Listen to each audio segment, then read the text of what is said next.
गोरख पांडे की कविता है, वो डरते हैं। वो किस चीज़ से डरते हैं? तमाम धन दौलत गोला बारूद पुलिस फौज सबके बावजूद वो डरते हैं कि एक दिन निहत्थे और गरीब लोग उनसे डरना बंद कर देंगे। અને જ્યારે ડરવાનું બંધ કરે લોકો ત્યારે શું થાય એની કરીશું શરૂઆતમાં વાત। નમસ્કાર, આપની સાથે હું દેવાંશી।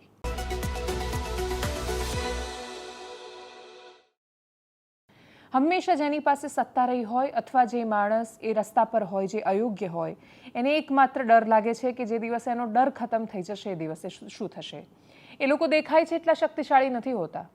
એમની સત્તા માત્ર એક માણસોના નિર્ભય થવા પર ને પછી એને એક માત્ર ધક્કો મારવા પર કે ધક્કો વાગવા પર ટકેલી હોય છે અને એટલા જ માટે સતત ભયભીત હોય છે કે અવાજોને ફટાફટ બંધ કરાવી દે, કેમ કે એક ઉઠેલા અવાજને બંધ કરાવવાનો એમનો પ્રયત્ન માત્ર એટલા માટે હોય છે કે એને જોઈને બાકીના 100 અવાજ ઊભા થશે, પછી 1000 ઊભા થશે અને પછી એટલા બધા અવાજો એક સાથે તીવ્રતા સાથે બુલંદીથી આવશે કે એને રોકી નહીં શકે ને એટલા જ માટે પ્રયત્ન કરે છે કે કોઈ એક વ્યક્તિ પણ એની સામે અવાજ ન ઉઠાવવું જોઈએ। પણ આપણે એ દેશની સંતાનો છીએ જે દેશમાં આપણે સુભદ્રા કુમારી ચૌહાણની કવિતા છે, ચમક ઉઠી સન 57 में वह तलवार पुरानी थी, बुंदेले हर बोलों के मुँह हमने सुनी जबानी थी, खूब लड़ी मर्दानी वह तो झांसी वाली रानी थी। એટલે જે અંગ્રેજોની સામે પોતાના બાળકને બાંધીને તલવારથી લડી જાય એ ઝાંસીની રાણીની કવિતાઓ જ્યાં સાંભળી હોય એ દેશમાં સમય અને સ્થિતિ પ્રમાણે સ્ત્રીઓએ માત્ર પોતાનો અવાજ ઉઠાવવાની ભાષા બદલવી પડે છે, શૈલી બદલવી પડે છે। હવે બાળકને અહીંયા બાંધીને તલવાર લઈને અંગ્રેજો સામે લડવાની તો જરૂર નથી, પણ જ્યાં ખોટું થતું હોય, જ્યાં અન્યાય થઈ રહ્યો હોય અને દેખાય કે એક મુદ્દો રાજનીતિક ગર્તામાં એટલી હદ સુધી ડૂબી રહ્યો છે, એ રાજનીતિક પ્રતિસ્પર્ધાનો મુદ્દો બની રહ્યો છે, નહીં કે મહિલા સુરક્ષાનો કે પછી દારૂબંધીનો મુદ્દો રહ્યો છે, ત્યારે એના પર જ્યારે સ્ત્રીઓ બોલવાની શરૂઆત કરે ત્યારે શું થાય? કચ્છમાંથી વિડીયો સામે આવે, રાજકોટમાંથી વિડીયો સામે આવે, બનાસકાંઠામાંથી વિડીયો સામે આવે અને મહિલાઓ પોતાની જાતે કોઈ રાજકીય બેનર કે દબાણ વગર અમુક જગ્યાએ રાજકીય સહારા અને આશ્રય બંને સાથે પણ એ જાય અને સીધી જનતા રેડ કરે અને એ જ્યારે લાઈવ રેડ કરે ત્યારે એને સામે જે જવાબો મળે, એના પર હુમલાનો પ્રયત્ન થાય અને છતાંય એ ખૂબ નિર્ભીકતાથી પોતાની વાત ત્યાં રજૂ કરે અને પછી એનો વિડીયો સામે આવે ને એક્શન લેવાય ત્યારે ખબર પડે કે આ જે રાજનૈતિક પ્રતિસ્પર્ધામાં ભારતીય જનતા પાર્ટી, કોંગ્રેસ અને આમ આદમી પાર્ટીના નેતાઓ ઉતર્યા છે એમની પાસે તો આટલું મોટું સંગઠન છે, ત્રણેય પક્ષોની પાસે વિશાળ સંગઠન છે, મોકલવા હતા પોતાના કાર્યકર્તાને, બધાને બુટલેગરના એડ્રેસ ખબર છે, ચૂંટણી વખતે ત્રણેય પાર્ટીવાળા દારૂ લે છે, ત્રણેય પાર્ટીવાળા દારૂ પીવડાવે છે। કોઈક કહેશે કે અમે આ વિસ્તારમાં પીવડાવીએ છીએ ને આમાં નથી પીવડાવતા, એટલે તમે ગોતામાં નથી પીવડાવતા પણ તમે ગોધરામાં પીવડાવો છો, તો વાત તો એકની એક થવાની છે। આ દેશનું એક પણ રાજકીય પક્ષ, ગુજરાતનું એક પણ રાજકીય પક્ષ ચૂંટણીમાં દારૂ મેં ક્યારેય પીવડાવ્યો જ નથી એ વાતની શપથ લઈ શકે એમ નથી। હા, હવે સમ ખોટા ખાવા એ રાજનીતિનો હિસ્સો છે ને એટલે એ વિષય બાજુ પર મૂકી દઈએ તો પણ બધાને બુટલેગરની યાદી ખબર છે। જઈને પાડવી હતી ને રેડ, કોઈ નથી પાડી શક્યું અને જેણે એ નથી કર્યું એ કામ મહિલાઓએ કરવાની શરૂઆત કરી છે। આ મુદ્દા પર રાજનીતિ હવે ચરમ પર જઈ રહી છે, પણ એ રાજનીતિ પર વાત કરતાં પહેલાં બહુ રસપ્રદ ઘટનાક્રમ એ હતો કે રાજકોટના જેતપુરમાં ધોરાજી રોડ પર ચામુંડાનગરમાં બહેનોએ જઈને રેડ કરી, એમણે દારૂ ઝડપ્યો અને આગલા દિવસ પણ એમણે એ કર્યું હતું। આ જ્યારે થઈ રહ્યું હતું ત્યારે સમાંતરે રાજકોટની શહેર પોલીસે પણ ડ્રાઈવ શરૂ કરી હતી અને એમણે 16 અલગ અલગ જગ્યાએ રેડ કરી એસઓજીની ટીમ બનાવીને અને બહુ જ રસપ્રદ રીતે એમને એક પણ જગ્યાએ ગાંજો, ચરસ કે ડ્રગ્સ ન મળી આવ્યું। એવું નથી કે રાજકોટ આ બધાથી મુક્ત થઈ ગયું છે, પોલીસે એ વિષયનો વિચાર કરવો પડશે કે એ 16 જગ્યાએ રેડ કરીને એક પણ જગ્યાએ એમને નથી મળતું તો એમની માહિતી ખોટી કેવી રીતે છે અથવા એ રેડ કરવાના છે એની માહિતી પહેલેથી ત્યાં કેવી રીતે પહોંચી જાય છે। તમારા માટે નાક બચાવવું એ પોતાના અસ્તિત્વ કરતાં અને પેઢીઓના અસ્તિત્વ કરતાં જો મોટો પ્રશ્ન બની જાય તો તમે ખાલી નાક આમ પાક પકડીને સાચવીને બેસી રહેજો, હાથ પગ ને માથું બધું કપાતા જાય જોતા રહેજો, નાક સાચવ્યા કરજો। એટલે પોલીસે એ સમજવું પડશે કે એને નાક બચાવવું છે કે સ્થિતિ સુધારવી છે। નાક તો સ્થિતિ સુધારશો તો ઓટોમેટિક બચી જવાનું છે। કચ્છનો વિડીયો છે એ સૌથી રસપ્રદ છે ને જેના માટે મેં કહ્યું કે ખૂબ લડી મર્દાની વસ્તુ ઝાંસી વાલી રાનીથી બેન છે એ ખૂબ હિંમતથી ત્યાં ગયા છે, એમનો વિડીયો જોઈએ। શું કરો છો અહીંયા અત્યારે? શું કરો છો અહીંયા? આમાં શું થેલીમાં શું છે? શું છે થેલીમાં? દારૂ છે? હા, આમાં શું છે આ થેલીમાં? બંધ કરવાનું તમારે દારૂ? આ તો માજી માણસ લઈ ગયા કોણ? દારૂ તમારે બંધ કરવાનું છે? બંધ કરી ક્યારે બંધ કરશો? સાંજી હે હાજી જેવું 3 દિવસથી સરપંચને ફોન કરું છું. શું નામ છે તમારું? સરપાજી ખેતાજી હે સરપાજી ખેતાજી દારૂ બંધ કરવાનો?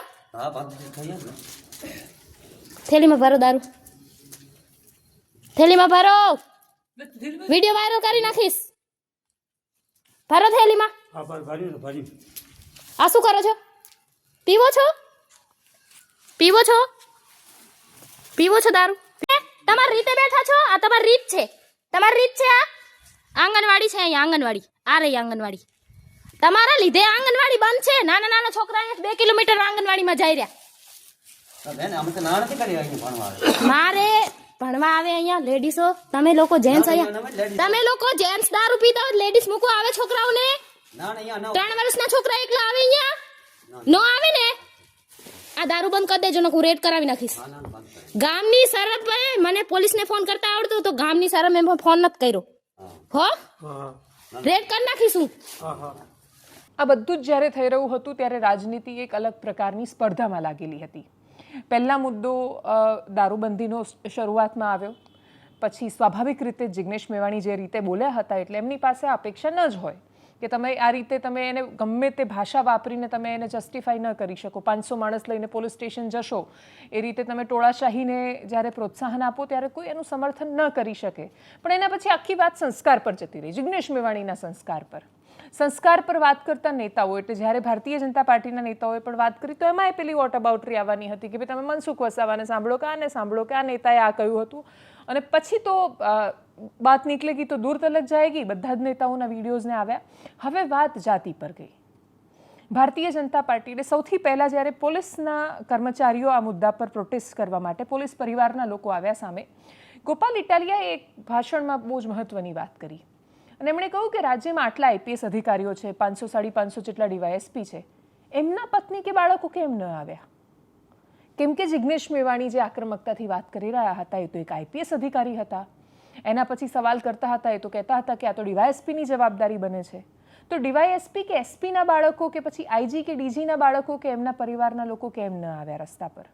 કોન્સ્ટેબલના બાળકો જ કેમ હતા રસ્તા પર કે એમના જ ઘરના માણસો કેમ હતા રસ્તા પર? પોલીસ પરિવારે ખાલી એમનો પરિવાર છે? એ પ્રશ્ન ગોપાલ ઇટાલિયા કરી રહ્યા હતા. ગોપાલ ઇટાલિયાની એ વાતને સંક્ષિપ્તમાં સાંભળીએ. ધારાસભ્ય જિગ્નેશભાઈ મેવાણીએ ડ્રગ્સ અને દારૂનો વિરોધ કર્યો તો ભાજપ વાળાએ પોલીસ પરિવારને હાથો બનાવ્યો.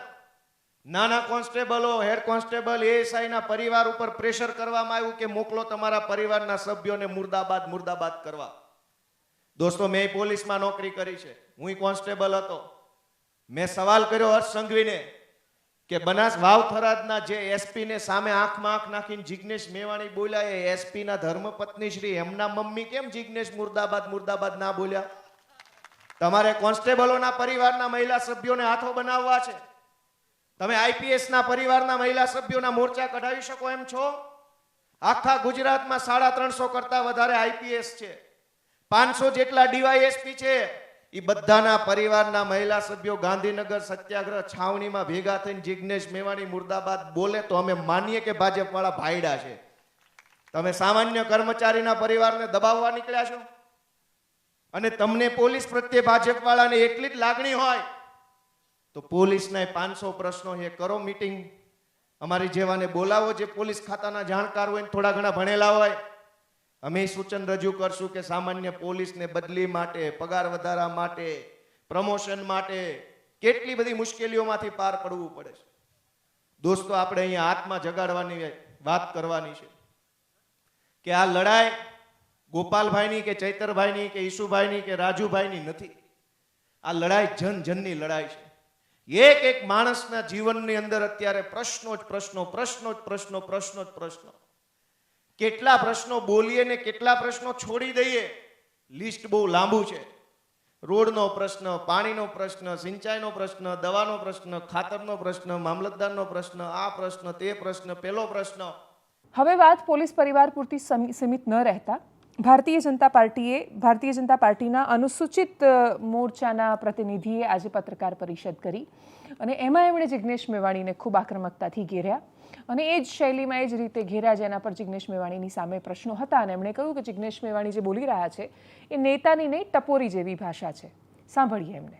ગુજરાતની અંદર તો સાહેબ વિવાદ પણ વિવેકથી હોય છે અને વિરોધ પણ આદરથી હોય છે, પણ તમારી ભાષા એ તો એક ટપોરીને છાજે એ પ્રકારની તમારી પ્રતિક્રિયા હોય છે, ત્યારે તમારી એ પ્રતિક્રિયા એનું હું નિંદન કરું છું અને તમારા શબ્દોને હું વખોડું છું. અને તમે સતત તમારી અંદર રહેલી ડંફાસ, તમારી અંદર રહેલી કડવાશ, એ વેરઝેરના શબ્દોથી નફરતની રાજનીતિ ગુજરાતની અંદર તમે શરૂ કરી છે, એની હું નિંદા કરું છું. ધારાસભ્ય જિગ્નેશ મેવાણીજી દ્વારા દેશના યશસ્વી પ્રધાનમંત્રી, વિશ્વના સર્વાધિક લોકપ્રિય નેતા અને ગુજરાતના પનોતા પુત્ર, એમના માટે ગઈકાલે એક સભામાં જે વાણી વિલાસ કર્યો છે, એ ભાષા એ ગુજરાતના સંસ્કારની ભાષા ન હોઈ શકે. એ ભાષાને હું વખોડું છું, એની ટીકા કરું છું, એની નિંદા કરું છું અને લોકશાહીને ઠેસ પહોંચાડનારા એ વિચારની હું નિંદા કરું છું. આ વાત પૂરી નહોતી થઈ ને રાહુલ ગાંધીનું ટ્વીટ આવ્યું. રાહુલ ગાંધીએ બહુ વિસ્તારથી કહ્યું કે ગુજરાતમાં કોંગ્રેસની જન આક્રોશ યાત્રા ચાલી રહી છે અને ગુજરાતમાં દારૂબંધીને એના વિશે એમણે ખૂબ વિસ્તારથી લાંબુ લખ્યું અને એમણે જિગ્નેશ મેવાણીનું એમાં સમર્થન કર્યું. જિગ્નેશ મેવાણી આ મુદ્દા પર સીએમ ભૂપેન્દ્ર પટેલને, ગૃહમંત્રીને, બાકી બધા લોકોને પ્રશ્નો કર્યા. આ પ્રશ્નો, એના જવાબો, આ બધી સતત ચાલતી પ્રક્રિયાઓની વચ્ચે કોઈની પાસે એ વાતનો જવાબ નહોતો કે દારૂબંધી એ આપણે ત્યાં તરકટ છે, એ સર્વવિદિત હકીકત છે, પણ એના પછી આપણે ઈચ્છીએ શું છીએ? આપણે ખરેખર એવું ઈચ્છીએ છીએ કે આ વિષય પર સંપૂર્ણ પ્રતિબંધ લાગે? એક પ્રશ્ન જે વિપક્ષની સામે ઊભો થયો હતો કે આખી વાત કે મુદ્દો કે રેલી, જન આક્રોશ યાત્રાથી માંડીને આમ આદમી પાર્ટીની સભાઓ અત્યાર સુધી ખેડૂતના મુદ્દા પર કેન્દ્રિત હતી. એટલે ભારતીય જનતા પાર્ટી માટે તો એ સવાલ હતો જ કે જિગ્નેશ મેવાણીએ એમને પીચ આપી અને એના પર એ રમવા ઉતરી આવ્યા.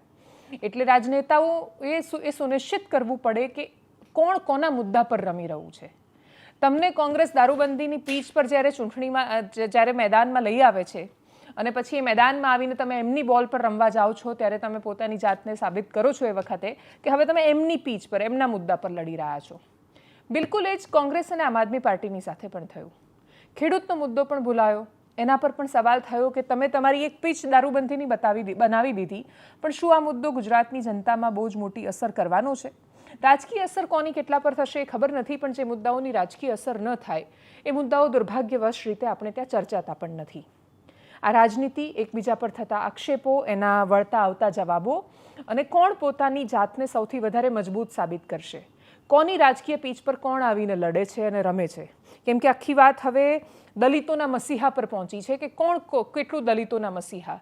આ વિષય દારૂબંધીનો હતો. આ વિષય અનુસૂચિત જાતિનો ક્યારે થઈ ગયો એનો કોઈની પાસે જવાબ નથી. આ વિષય જો સંસ્કાર અને ભાષાનો હોય તો એ પણ તો જાતિથી ઉપર ઉઠીને દરેક નેતાઓ માટે સમયાંતરે ઊભો થયેલો આ પ્રશ્ન છે. નેતાઓ કે જેનું પોતાના ક્ષેત્રમાં વજૂદ હોય અથવા જેની પાસે પોતાની એક વોટ બેંક હોય છે, એ નેતાઓ ક્યારે એ પોતાને કંઈક અલગ જ સમજતા હોય છે. એ જ્યારે સરકારી કર્મચારીઓ કે બાકીની લોકો સાથે વાત કરે છે, લોકોને મજા આવે છે એમાં.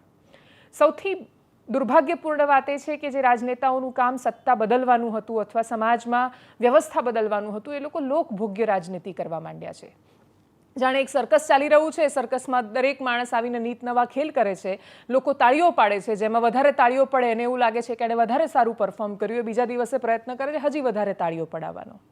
એટલે લોકભોગ્ય રાજનીતિ એ લોકો માટેની રાજનીતિ ક્યારે થશે? લોકોને કડવું લાગે અને છતાંય એમને કહી શકાય અને એમની અંદર પરિવર્તન લાવી શકાય એ મુદ્દાઓ કે જેના પર મીડિયા ધ્યાન ન આપે, એવા મુદ્દાઓ કે જે સેન્સેશન ઊભું નથી કરતા સમાજમાં, પણ એવા મુદ્દાઓ કે જે રાજ્ય અને દેશના ભવિષ્ય માટે બહુ જરૂરી છે, એ વિષયો પર વાત અતિશય ઓછી થાય છે.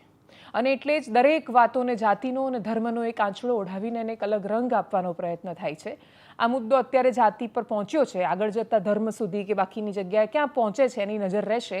આમાં તો પેલું બે બળિયા બાથે વળગ્યા જેવું છે કે બે બળિયામાં છેલ્લે જે લડે અને બધું નીચે આખો કચ્ચર ઘાણ જેનો બોલાય એના પછી જે જીતે એ વિનર આપણે એવી રીતે જાહેર કરીશું. એના માટે બહુ લાંબી લડાઈ ચાલવાની છે. લોકોએ એ નક્કી કરવાનું છે કે સર્કસના દર્શક જ્યાં સુધી એ છે અથવા એ પ્રેક્ષક છે જ્યાં સુધી તાળી વગાડવાવાળા છે, એકબીજાને ઉતારી પાડે નેતાઓ, એમાં બહુ જ મજા આવે છે, ત્યાં સુધી રાજનીતિનું સ્તર આ જ રહેવાનું છે. એટલે આપણને અધિકાર જ નથી એ કહેવાનો કે રાજનીતિ બહુ બગડી ગઈ છે. રાજનીતિ તો બગડી જ છે. એનું મુખ્ય કારણ એ છે કે દર્શકો બગડ્યા છે. એનો ભોગ જેને કરવાનો છે એ માણસોને બહુ મજા આવે છે ને એટલે મજા આવે છે તો ચાલ્યા કરે છે. કોણ સૌથી વધારે જોવાય છે તમે જોશો તો તમને ખબર પડશે કે એકબીજા માટે જેટલું ખરાબ બોલાય એ વિડીયોઝ વધારે જોવાતા હોય છે. પણ જે જોવાતા નથી એ વિષયો શું ખરેખર ક્યારેય ગુજરાત રાજ્યમાં ચર્ચાનો વિષય બનશે? એર પોલ્યુશન એ બહુ મોટો પ્રશ્ન છે. 500ની આજુબાજુ દિલ્હીમાં એક્યુઆઈ પહોંચે, 100થી ઓછો જ હોવો જોઈએ તો જ તમે એમાં શ્વાસ લઈ શકાય એવી હવા છે. અમદાવાદ હોય, વડોદરા, રાજકોટ, સુરત, કોઈ જગ્યાએ મતલબ 100ની અંદર તો એક્યુઆઈ છે જ નહીં. 200ને પાર એક્યુઆઈ એ સામાન્ય થયું છે. 500 સુધી એક્યુઆઈ પહોંચે દિલ્હીમાં અને પછી એ 400 કે 250 પર આવે તો દિલ્હીવાળાને એવું લાગે છે કે પોલ્યુશનથી રાહત મળી. એટલે પહેલાં 10 સિગરેટ પીવાથી જે અસર થાય એક માણસને એવી અસર હવે 7 સિગરેટ પીવા જેટલી થાય છે અને લોકોને એવું લાગે છે કે 3 સિગારેટની રાહત મળી છે એમને. આ વિષય દિલ્હીમાં તો તોય મહત્વનો બને છે. દેશમાં શિયાળુ સત્રની શરૂઆત થઈ છે. રેણુકા ચૌધરી કૂતરો લઈને આવે તો એ કૂતરો ચર્ચાનો વિષય બને. કૂતરો ત્યાં હોવો જોઈએ કે નહીં એ ચર્ચાનો વિષય બને. રાહુલ ગાંધી એના પર સ્ટેટમેન્ટ આપે. પછી એવા સ્ટેટમેન્ટ આવે કે ભસવાવાળા કે કરડવાવાળા તો પાર્લામેન્ટની અંદર બેઠા છે. આ પ્રકારની આના નિવેદનો અને રાજનીતિની વચ્ચે દેશની જનતા તો એ તલાશમાં એ શોધમાં હોય છે કે એક દિવસ એનો વિષય કે જે એને પણ લાગતો નથી કે એનો વિષય છે પણ ત્યાં એની ચર્ચા થાય અને પછી એનું કંઈક સમાધાન આવશે. દેશની સંસદમાં તો તોય ક્યારેક તેની ચર્ચા થઈ જાય છે. રાજ્યના ગૃહોમાં એની ચર્ચા નથી થતી. ગુજરાતની વિધાનસભામાં પ્રદૂષણના મુદ્દા પર કોઈ ધારાસભ્યએ અવાજ ઉઠાવ્યો હોય ને પછી એના પર ચર્ચા થઈ હોય ને આપણે એની સમસ્યાને એના નિરાકરણ સુધી પહોંચ્યા હોઈએ એવા કિસ્સાઓ જવલ્લે અને કેટલાય વર્ષોથી તો નથી જ જોવા મળતા. પાણીની તપાસ થઈને નદીઓના સ્ત્રોત અને નદીઓની જ્યારે તપાસ થઈ ત્યારે અતિશય ખરાબ અવસ્થામાં પહોંચેલી નદીઓની યાદી આવી તો ગુજરાતની 4 નદીઓ, સાબરમતી તો સ્વાભાવિક રીતે જ ટોચ પર હોય ને એમાં વોઠા પાસે જ્યાં 7 નદીઓનું સંગમ સ્થળ છે, જ્યાં કાર્તિકી પૂર્ણિમાએ મેળો ભરાય છે, જેને ખૂબ પવિત્ર જગ્યા માનવામાં આવે છે, એ સંગમ સ્થાન પાસેની સાબરમતી અતિશય દૂષિત હાલતમાં છે. મતલબ સાબરમતી બધેથી એટલે શરૂ થાય ને પછી ત્યાં અરવલ્લીની પહાડીઓમાંથી નીકળી અને પછી ક્યાંક નાળું બની જાય ને ક્યાંક નહેર બની જાય ને પછી રિવરફ્રન્ટ પાસે સરસ મજાની વહેતી સાબરમતી લાગે એટલે આપણે એને સરસ જોઈએ પણ ખરા ને એના પછી જ્યારે એના અંત સ્થાન સુધી પહોંચે છે, વોઠા પાસે સમુદ્રને મળવા જ્યારે પહોંચે છે ત્યારે એટલી પ્રદૂષિત હોય છે કે ત્યાં માછલી જીવતી ન રહે. એનો બીઓડી એટલી ખરાબ હાલતમાં હોય છે. એટલે જે બીઓડી અને સીઓડી તો બહુ જ સામાન્ય પરિબળો છે પાણીનું પ્રદૂષણ માપવાના અને એમાંય જે નદીઓ પાર નથી ઉતરતી એમાં સાબરમતી, અમલખાડી, ખારી અને ભાદર છે. ભાદરના પ્રદૂષણ પર સમયાંતરે વચ્ચે વાત થતી થાય. નગરો જે કિનારે બન્યા, નદી હતી એટલા માટે વસાહતો ત્યાં આવી. ઇતિહાસ કહે છે કે જ્યાં પાણીના સ્ત્રોતને પાણીને વહેતી જોઈ ત્યાં માણસોએ આવીને સભ્યતા સ્થાપવાનો પ્રયત્ન કર્યો અને પછી જે નદીઓ સાક્ષી રહી છે એક શહેરના ફૂલવાની, ફલવાની, આગળ વધવાની, એ નદીઓ કે જેણે માણસને અતિશય વિકાસ કરતા જોયો છે, એ નદીઓને પ્રદૂષિત થતા અને મરતા આપણે જોઈ રહ્યા છીએ. અને કમનસીબે ચર્ચાનો વિષય જ નથી. સારું પીવાનું પાણી મળે. હમણાં જ નકલી માખણ બનાવતી ફેક્ટરી ઝડપાઈ, એની પહેલાં નકલી ઘી બનાવતી ફેક્ટરી ઝડપાઈ અને એ બહુ જ ઓછી કે 1 કિલો ઘી બનાવતું હતું કોઈ કે 2 કિલો નહીં, એ હજારો કિલો બનાવાય છે. એ હજારો કિલો તો ઝડપાય છે જ્યારે રેડ થાય છે ત્યાં પકડાય છે. એ હજારો કિલો હોય છે તો આપણે કલ્પના કરીએ છીએ કે હજારો કિલો જે બજારમાં આવ્યું ને લોકોએ ખાધું એનું શું? અમીરોને ગાયનું 2000 થી 2500 રૂપિયાનું કિલો ઘી પોસાય છે અને એટલે ગૌશાળાઓમાં જઈને બહુ જ મોંઘું એટલે 100-200 રૂપિયા લીટર દૂધ લાવે છે ને એ પીવે છે. એ ચોખ્ખું ઘી ખાય છે, એ પોતાની વ્યવસ્થા કરી લે છે. પણ ચોખ્ખી હવા, ચોખ્ખું પાણી અને ચોખ્ખો ખોરાક એ તો લક્ઝરી તો હતી નહીં ક્યારેય. એ તો મૂળભૂત અધિકાર હતો. એ કેવી રીતે ક્લાસમાં વહેંચાઈ ગયો? એ કેમ અમીર અને ગરીબમાં વહેંચાઈ ગયો? અમીર એર પ્યોરિફાયર લગાવી દે છે. અમીરને રસ્તા પર બાઇક પર પેલો દુપટ્ટો બાંધીને હેલ્મેટ પહેરીને એને ખુલ્લામાં નથી જવાનું અને એટલે જ એ કોઈને કોઈ રીતે એડજસ્ટ કરી દે છે.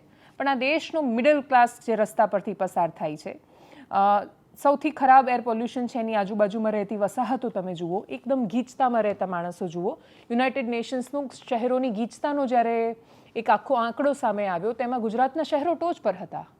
સુરત અને અમદાવાદમાં પ્રતિ ચોરસ કિલોમીટરમાં જે હજારો માણસો રહે છે એની આપણે કલ્પના નથી કરી શકતા અને આ સરેરાશ આંકડો છે.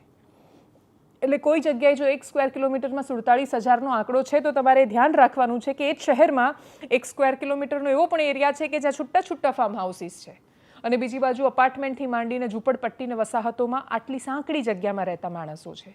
મુંબઈની બસ્તી છે એ બોલિવૂડની ફિલ્મોમાં આવે છે, હોલિવૂડમાં આવે છે, અને એટલે જ એ આકર્ષણનું કેન્દ્ર બને છે અને ધારાવીની વાત પણ થાય છે. પણ અમદાવાદ કે સુરતની ગીચ ગલીઓ પર વાત નથી થતી, અને એટલે ચારેય બાજુથી પીડાતા માણસો માટે કમનસીબે એનો કોઈ અવાજ નથી. એનો અવાજ એટલે નથી કેમ કે એ માત્ર એક જાતિના કે એક ધર્મને સ્પર્શતા મુદ્દા નથી, એ દરેકને સ્પર્શતા મુદ્દા છે ને એટલા જ માટે એના પર અવાજ નથી આવતો. અને એટલે જ આ મુદ્દાઓ કે જે પાણીના પોલ્યુશનનો રિપોર્ટ આવ્યો છે, આ રિપોર્ટના પછી ખરેખર કોઈને એવી આત્મા જાગે કોઈની, અને 182 ધારાસભ્યોમાંથી કોઈને પણ એવું લાગે કે એમણે મરતી સાબરમતી, મરતી ખારી અમલખાડી કે મરતી ભાદર પર વાત કરવી જોઈએ, એમને એવો વિચાર આવે કે એર ક્વોલિટી ઇન્ડેક્સ પર વાત કરવી જોઈએ, એવી અપેક્ષા સાથે આ સમાચાર તમારા સુધી પહોંચાડી રહી છું. એનાલિસિસમાં અત્યારે બસ આટલું જ. જો આપ અમને યુટ્યુબ પર જોઈ રહ્યા છો તો સબસ્ક્રાઇબ કરો, ફેસબુક પર જોઈ રહ્યા છો તો ફોલો કરો, વિડીયોને શેર કરો. નમસ્કાર.